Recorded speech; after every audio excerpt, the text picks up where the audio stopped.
Good morning. Gorgias by Plato, day 19. Oh, I didn't sleep a lot. Apparently it shows.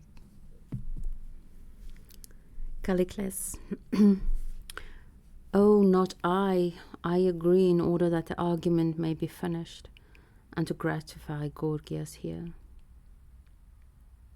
It's funny how many times Plato has the interlocutors of Socrates say that they simply agree for the sake of being done with the argument. Socrates. And is it true about one soul, but not about two or many? Callicles. No, it is true also of two or many. Socrates doesn't seem to mind, though. He's just taking whatever he can get.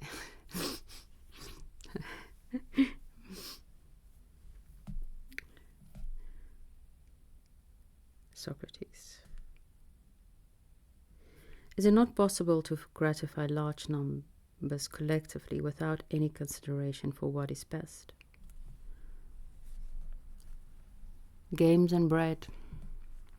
I suppose it is. Can you tell me then which are the occupations that do this? Or rather, if you prefer, I will ask, and whenever an occupation seems to you to belong to this type, say so. Whenever it does not, say so. And first let us look at flute playing. Do you not think, Callicles, that it conforms to this type, pursuing our pleasure only, with no thought for anything else? Well, music can take you places. But Callicles thinks so. Socrates. And is it not the same with all such occupations as, for example, playing the lyre at contests? Yes, at contests he does specify that. And what about the training of choruses and dithyrambic poetry? Do you not think it's similar in character? Do you imagine that Synesius, son of Meles, isn't the slightest concerned with saying anything likely to improve his hearers, or merely what will gratify the mob of spectators?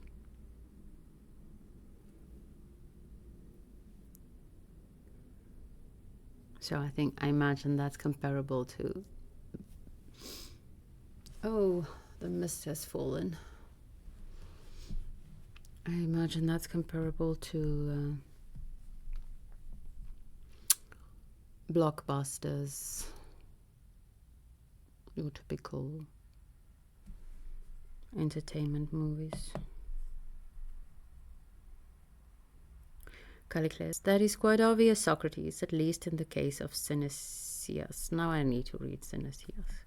Socrates. And what about his father Meles? Do you think he looked to what is for the best when he sang to his lyre? He did not even look to what is most pleasant, for his audience found his songs most tiresome. But think it over. Do you not consider that all music for the lyre and dithyrambic poetry were invented to give pleasure? I have to think for some reason of the troubadours. Is it what's that they call? The men that went around serenading in the Middle Ages. I read currently, it changes, Dante this morning. I read poetry every morning. I'm currently reading Dante. I'm in Purgatory, almost through. This morning Dante had to walk through a wall of fire, and Virgil tried to come on, you be brave, be courageous, and then he just froze. He just couldn't do it. And then Virgil told him, well, remember, Beatrice is on the other side. of this wall of fire. You have to move through this wall of fire to get to her. So that's the other side of these, because I have to think of these shallow romantic gestures. But this is also what romance can do, and most of the troubadours, I think, sang of unrequited love. And Dante's was also, as far as I know, an unrequited love. And yet it moved him through a wall of fire. Or maybe because it was unrequited, it moved him through a wall of fire. The things we do for love. And how love is used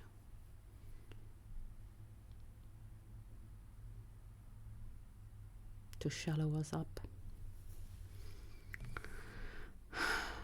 I do. Socrates. And what is the aim of that stately and marvelous creature, tragic drama? I do like tragic drama. Is it her endeavor and ambition, in your opinion, merely to gratify the spectators?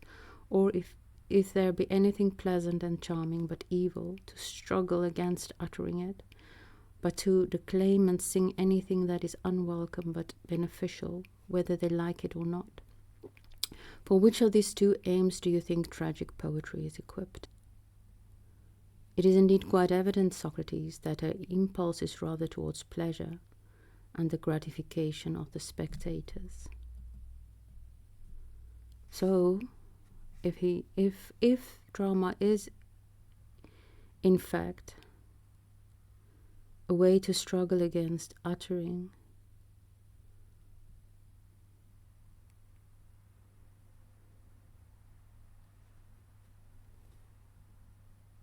that which is unwelcome but beneficial, maybe Socrates would not have minded.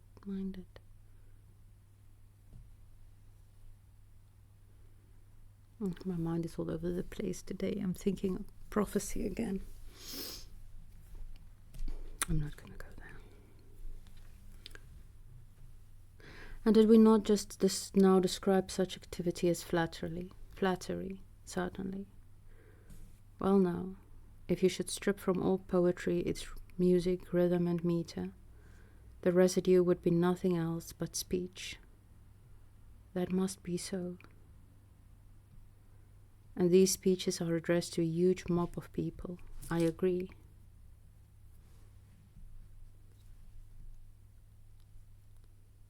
I'm gonna go there. I recently quoted a passage from one of the prophets to a friend of mine, and she said she has forgotten how poetic the poets are. The imagery is just beautiful in the prophets. The prophets, not the poets, but they speak very poetically at times. And I have to think of the distinction between a true prophet and a false prophet. And the false prophet is the one who gives false hope, who says what people want to hear. Nobody wants to hear that the signs that the prophet is saying is not very positive, not very encouraging. Nobody wants to hear that. So most prophets just keep quiet when they see negative signs. Must it not be a rhetorical public address? Do you not consider that the poets engage in rhetoric in the theatres? I do. Then we have now discovered a form of rhetoric addressed to people, composed alike of children and women and men, slaves and free, a form which we cannot much admire, for we describe it as a kind of flattery. Certainly. Well, but what of the rhetoric addressed to the Athenian people and other free peoples in various cities? What does that mean to us? Do the orators seem to you always to speak with an eye to what is best? their sole aim being to render the citizens as perfect as possible by their speeches? Or is their impulse also to gratify the citizens? And do they neglect the common good for their personal interest, and treat the people like children, attempting only to please them, with no concern whether such conduct makes them better or worse? I don't know if it's Plato who is the genius or if it's Socrates who is the genius. Probably a combination. This is, after all, beautified Socrates, as Plato himself said. But Socrates is bringing the conversation back to where it originally started. What is rhetoric, and what is the value? Is it good or bad? This is not a single question you are asking, Callicles says. For some say that they say in the interest of the citizens, but there are others as you describe. It's also interesting to ponder on the idea of treating people like children. I think one can also do that out of good intentions. Maybe women are more inclined to that.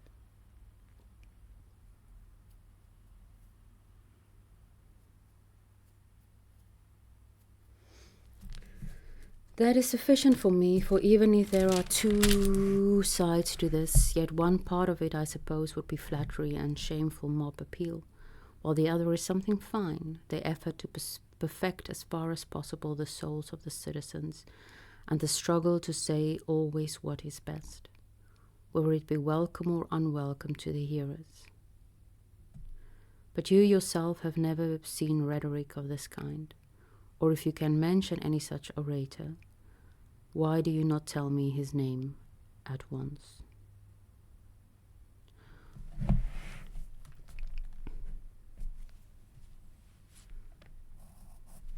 To be an orator, for whom the effort to perfect as far as possible the souls of the citizens and the struggle to say always what is best, whether it be welcome or unwelcome to the hearers. Oh, I love this.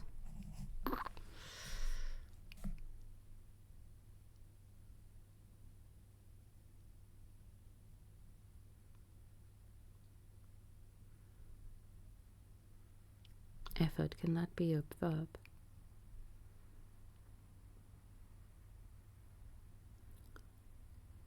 Strive to perfect as far as possible the souls of the citizens, and struggle to say always what is best, whether it be welcome or unwelcome to the hearers.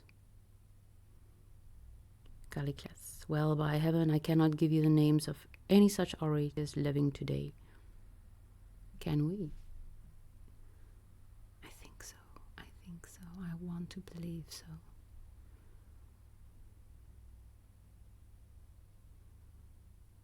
I see many who could fall with very, very, very, very easily within this category.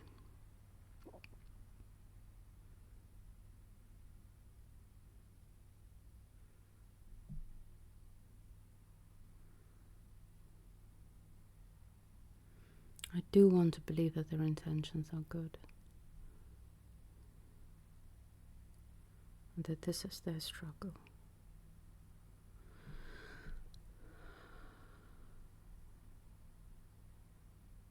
Why then can you name any one of the orators of old, from the time of those whose first appearance to address the public, the citizens, who had previously been worse, are said to have been improved? I do not know of any such man. Okay, I'm gonna stop there.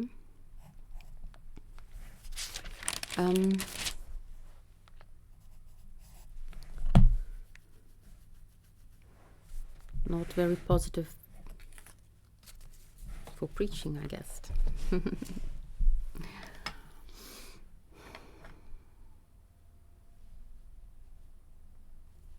Do your best. to strive towards the good.